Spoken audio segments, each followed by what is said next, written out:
Hi hi! For song of the day today, we're looking at Witch's Brew by Katy B.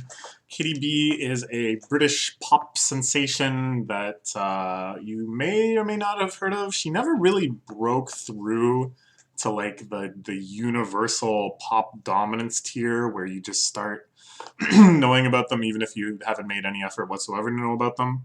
She was always a little bit underneath that. I think she was bigger in the UK.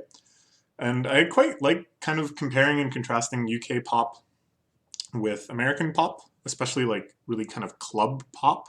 Um, and I had heard something, I don't know where I heard this, and I don't even know if it's true, but in perpetuating the great gyre of information that is the internet, I'll just report it to you anyways.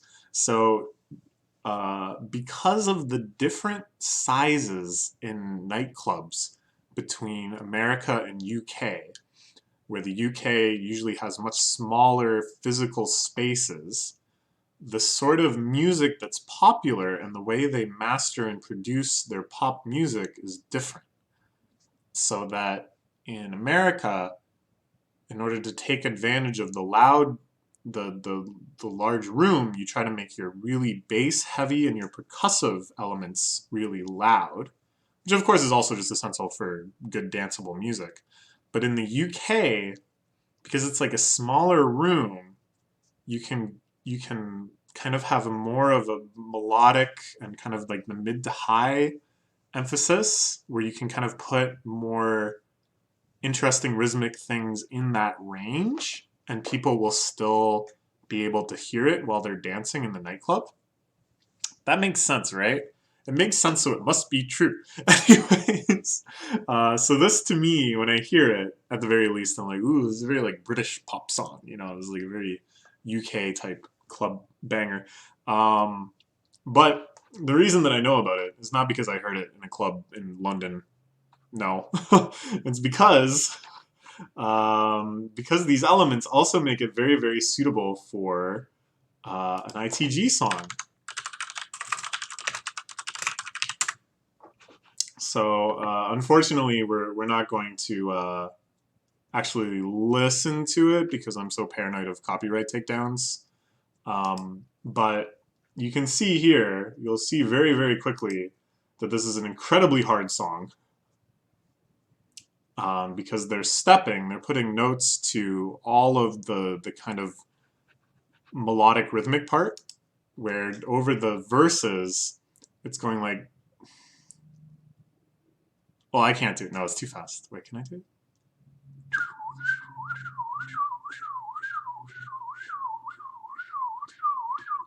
Da, da, da, da, da, da, da, no, I can't really do it at all. It's too fast. It's very, very, very fast. And it sounds cool. And I'm sure when you're in a nightclub and stuff, it sounds really cool. And it's like really funny to me that it's this kind of like fairly simple thing that's meant to sound kind of like a collapsed version of itself. You know what I mean? Like you're not supposed to be focusing on each and every little note.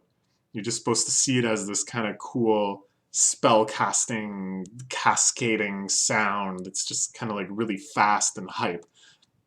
But then, totally incidentally, not even knowing the danger they had released, it actually contains the foundation for this devilishly hard chart, this really extremely hard chart. Look at him go. Good lord. This is one of the best players in the world, by the way, if you weren't able to guess that. To give you a bit of context, I guess, this is 256 BPM. So I know 150 BPM is about 10 steps per second, and this is 66% faster than that. So it's like 16 steps per second, basically, when he's doing the fast part.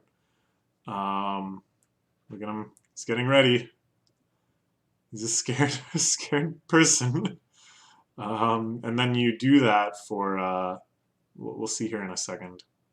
So I can't do this. I can't possibly pass this song, but it's a very cool song at any rate, and I definitely enjoy watching it. Oh, Lord. Oh, it doesn't have the... So this is showing you how many bars you've been streaming for, this number here. And then in more advanced versions of the game, because this came out a little while ago, it'll show you the total length of it, so you can see how far you are. In this mode, it's like you just have to memorize, or like I think you have to play it through first, and then it'll tell you the second time or something. But you basically just know, like you just know ahead of time how long it's going to be. That's so crazy. Anyways, I think it's so funny that they can make a pop song like this and then just totally incidentally, without ever deliberately doing it, create an extremely intense workout for this guy several years later. There's just this gulf of comprehension that really appeals to me. And it has kind of a witchy feel too, you know, because the lyrics and stuff in the title is all about her being a kind of enchanting witch that's going to cast some spell or seduce you with some brew that you drink. Um, yeah, and it kind of seems like her innocent poppy song. It's just kind of a fun club banger, transforming into this monstrosity. It has a really nice witchy feel to it too. So I love this song on quite a few levels. Okay, that's all for now.